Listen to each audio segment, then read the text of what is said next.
Hello everyone. Today is the 28th of October. I imagine you heard the news last week that Fungi the dolphin is missing. He arrived and made his home in Dingle Harbour in 1983. From then on, he became a fixture, part of everybody's life.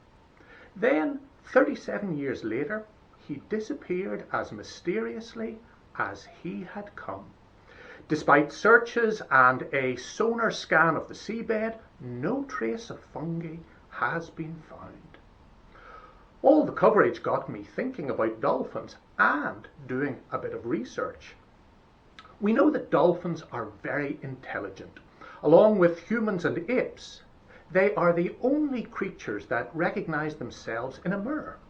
In Australia, it's even been discovered that sometimes they maneuver marine sponges over their snouts to protect themselves from sharp rocks. Dolphins live together in groups called pods, containing up to 1,000 members. In the terminology coronavirus has given us, I think of these as their bubbles. And in their bubbles, by using bubbles, they do a really good job cooperating together. Let me explain. When dolphins hunt fish, they know the advantages of working together as a team rather than as random, disconnected individuals. Get this. When they identify the shoal they're after, they force it to the surface by all blowing bubbles under it, and then they all enjoy the result of their communal effort. To me, even more amazing than all this, dolphins do a great job of looking after their sick, their old, and their injured. As far as we know, although dolphins have amazingly sophisticated acoustic and communication ability, they don't seem to need prophetic dolphin voices to call them back to caring for the likes of widows and orphans, that is, the vulnerable and the marginalized in their community. Presumably then, a Marcus Rashford type dolphin is never required, campaigning to make sure there are no hungry calf dolphins. You can, of course, overplay and perhaps over-politicize the learning from nature line. But Jesus does say that, properly observed, crows and wildflowers provide an antidote to anxiety. That's good to know when there's so much to be anxious about, including no vaccine for coronavirus yet. And Job understands that animals have the capacity to teach us if we let them. As he puts it, the birds of the air have things to tell us. The fish in the sea have information to impart. But Job also learns, this time directly from God, that we will never acquire all the knowledge there is about nature or the life it supports. Neither animals nor creation are just there for humanity to explore, research, or use. They have an integrity and a worth and an existence of their own beyond any interface with human beings. They will always retain a vestige of otherness and mystery.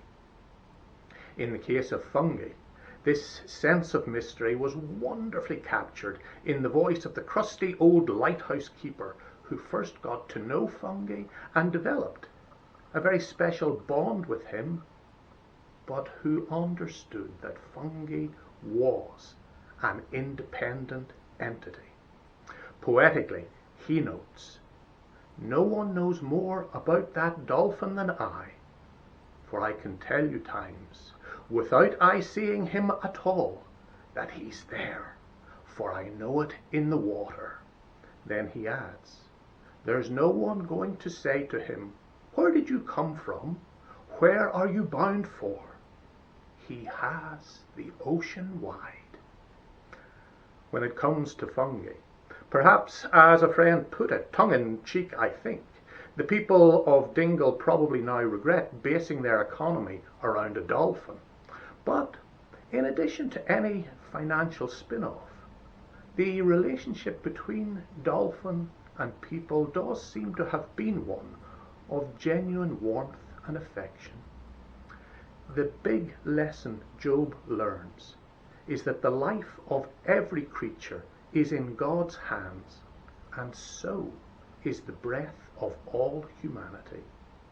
These two dimensions are held together and belong together.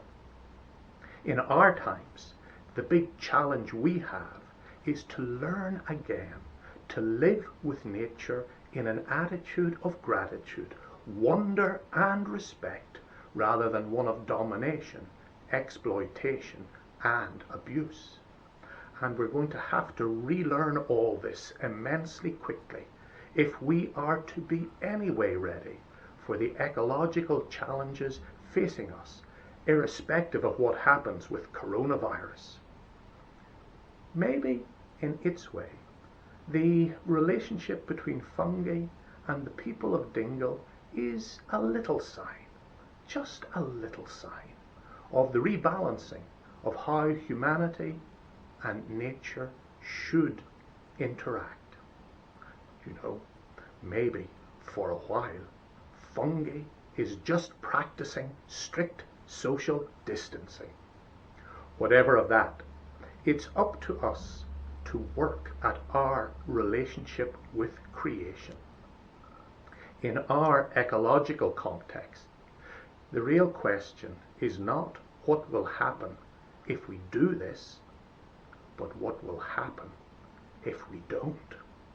God bless. Bye for now.